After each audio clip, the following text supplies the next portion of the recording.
They really outdid themselves with this season finale, and I think it paid off. Hey there, this is your Math Doodle with Too Much Time on His Hands, Doodle here with another video. And today, I'd like to talk about My Adventure Superman, Episode 10. It's been a trip to talk about this season, from its high highs to its low lows. And even though I've been praising this show for being better than the last, which again has been so much better, it's still not 100%. There are still some things that I don't necessarily like that I will talk in this episode, but this show has been so fun to watch no matter what. And before I get into the actual episode, for those of you who have been watching me from the beginning or at some point in the middle, right now I'm not currently home, so I can't really show my screen. So for the time being, I am using this PNG for those points where I don't really have a clip to use. Let's see how that works. But let's get into the actual episode now. Like, we immediately go into the action. There is no hesitation. We see Brainiac's invasion and how petty this machine is. He honestly acts like a child when he can't get what he wants. And it's funny because he's, super powerful and can back it up. But you know how serious this episode is when they don't even have the intro at all. It's just the My Adventure Superman logo. That's it. And we see Amanda actually try to stop him because even though she is a big douche, she still cares about the Earth, supposedly. But it shows that gray side that Amanda has, that she may not like anything outside of Earth, but she still cares about the Earth, supposedly, usually under her control. And we see Hank in his plane, because he's a fighter pilot, try to stop Brainiac as well. But it looks like him and his team get blown up. Now, normally that would be like the end of a character, but his literal name is Hank Henshaw, and in the comics, of course, he becomes Cyborg Superman. So I'm not sure how this could happen, but I would really like to have that to happen because I've said that multiple times. We also get to see Lex's cowardness because, again, Amanda is trying to stop the robots, and she is trying to talk to Luthor if he's going to do the same, and he just runs. Probably going to make himself look better than everyone else, but is going to run for the time being. But then we get to go see Steve, Jimmy, and Lois and see how they're doing, which seems not that good because they are getting chased by one of the Metallos that are controlled by Brainiac. And it looks like they're getting destroyed until John Henry Irons comes back with his steel armor. And I still don't like it. They have not changed anything about it, which kind of made me upset or annoyed. Because I had a few commenters say that he's going to upgrade his suit, to make it more sleek, to make it look more like the steel armor that, well, personally, I really love, with the symbol, the mask, and the cape. But no, it's still that giant, bulky mess that he had beforehand. And for those of you who say that he could just, have a secret identity and put on the armor in the next season, well, now he can't, because it looks like he's in a part of a team with some of Superman's older villains from the first season that people had a lot of disagreements with because they were basically just people in robotic suits that gave them their powers. Why I praised this season was the fact that they would, sometimes have some robotic bits, but the majority was that their powers came internally, metahumans. They came back with the robotic armors, with those people that we saw in the last season.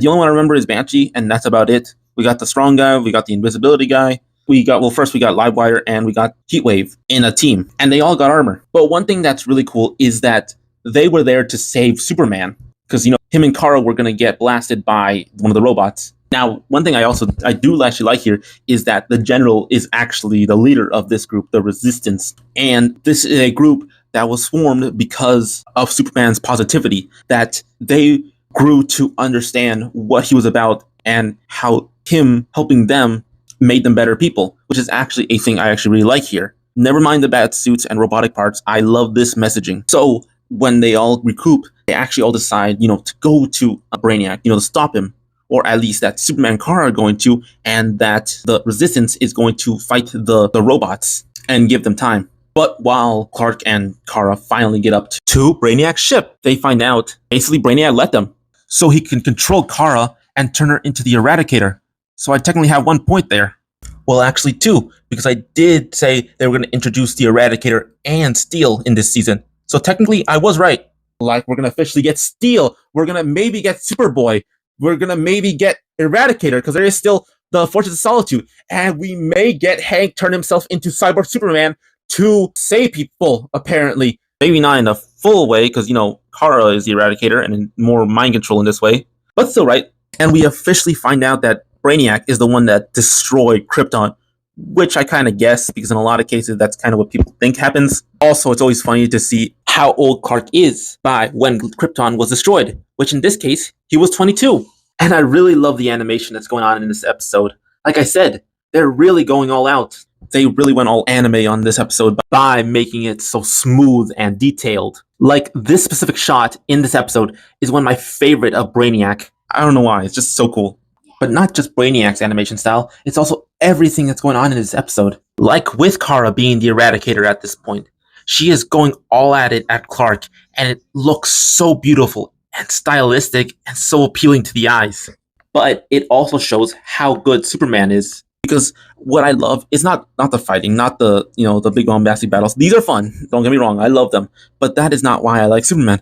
I love that with all that power, all that strength, he's the most gentle person ever. Like, especially in this case, Kara wants to rip his throat off, but no, Clark is trying everything in his hand to find Kara in there and bring her out. And we see that love is what makes Superman want to do better. And we see that actually work. Because while Kara is trying to fight Clark, while he's trying to avoid everything, they land on Earth. And Clark is still trying everything he can to not fight his cousin, while Kara is trying to rip out his throat, and he does the most cheesy thing possible and gives her a hug so tight she can't move, while he has to keep explaining to her that he loves her, he cares about her no matter what. And it's kind of sad because we see in her mind what she's been through this entire time of Brainiac bashing her, telling her she's a disappointment ever since she was a child until up to her adulthood. And it's really hurting her because all she's seeing is her father, Brainiac, calling her a disappointment,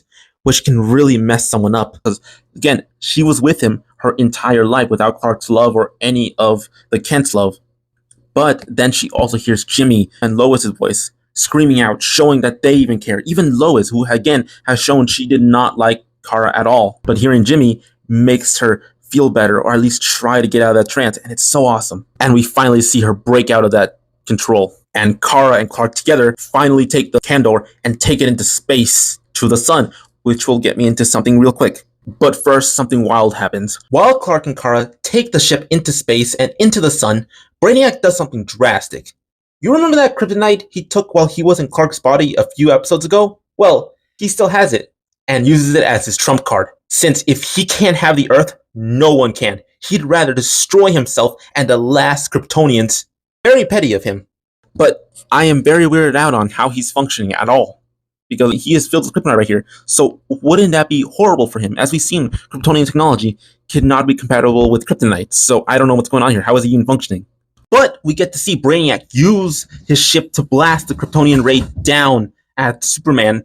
But Kara protects him and takes the blast instead. But then she falls into the sun. And of course, in traditional Superman fashion, he comes in and saves her. And then they figure out that the sun gives them a boost. Which gets me into something which I want to talk about. Why did it take him this long to figure that out? Because in the first season and this season, it was never revealed that the sun did anything to give them their powers. It didn't show that the sun gave them the ability to fly or have their abilities, as we've seen that Kryptonians could fly and had super strength like every other alien version of them. So in this version, it looks like the sun just gives them a power boost. That's it.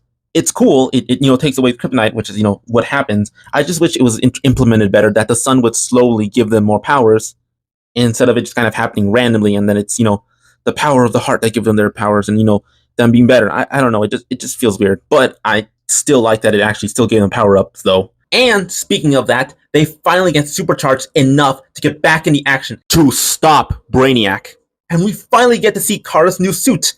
I love it. I love that it looks so much like Superman's costume, but slightly different enough for Kara. Like, her cape looks more like a scarf type cape, and it looks so cool.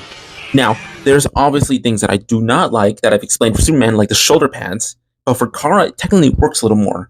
And I do want to explain more about Superman's costume at the end of this episode, because there are things that I did not really get a chance to in the last one.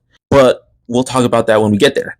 But first, we gotta see Kara and Clark kick Brainiac's ass. It's gonna be awesome. Because Brainiac still tries to use his kryptonite cannon, but because Superman and Kara are basically supercharged by the sun, it doesn't really work that well. But again, this is also something I don't necessarily like, that the boost from the sun can negate the power of Kryptonians, which is supposed to be Superman's biggest weakness, which is a bit weird, but it still kind of works because we get to see Brainiac make a Kryptonian sword dagger type thing, but it doesn't do much because Kara goes through that petty robot man in such an awesome fashion.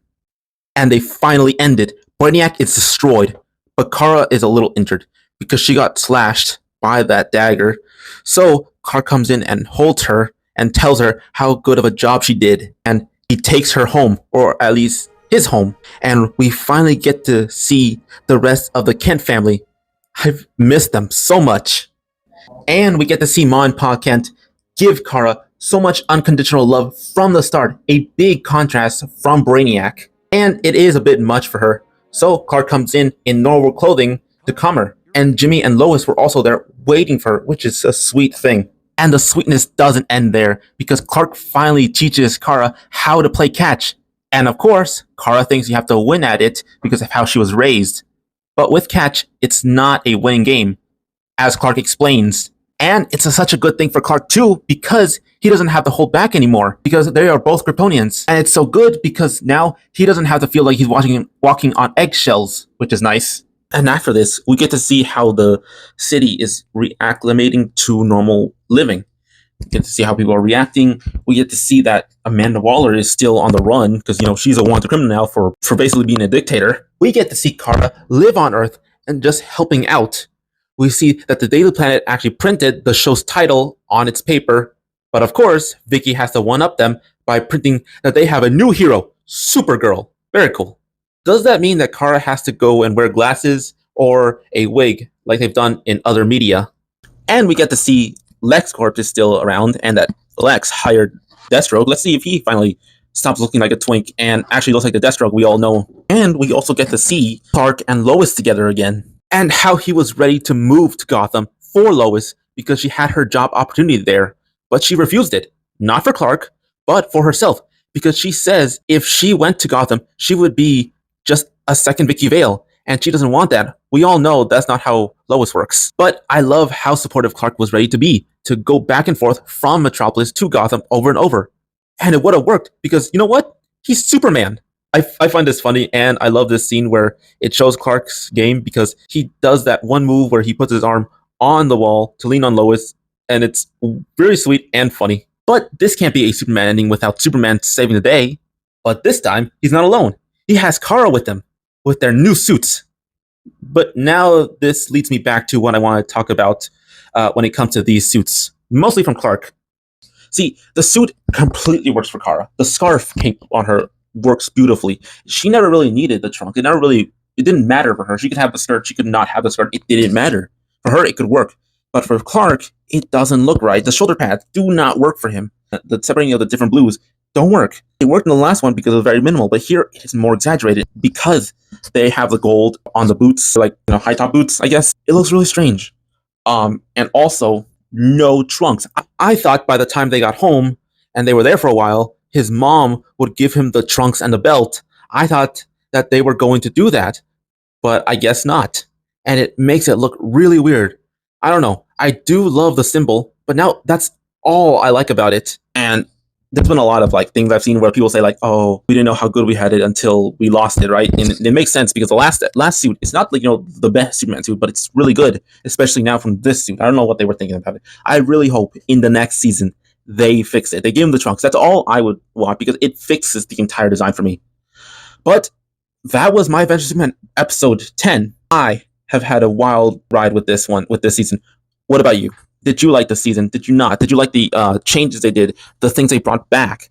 Please let me know. What did you think of the suits from Clark and Kara? I would like to know from you because I personally don't like Clark's, but I do like Kara's. I will probably make one last video breakdown on this full season because the ones I've been making are just episode by episode reviews. But that comes later. But that's my Adventure Superman Season 2. Again, what are your thoughts? Please let me know in the comments down below. And please hit the notification bell if you'd like to see more. If there's nothing else, this has been Doodlemite. I hope everyone stays nerdy. And I hope to see everyone in the next video.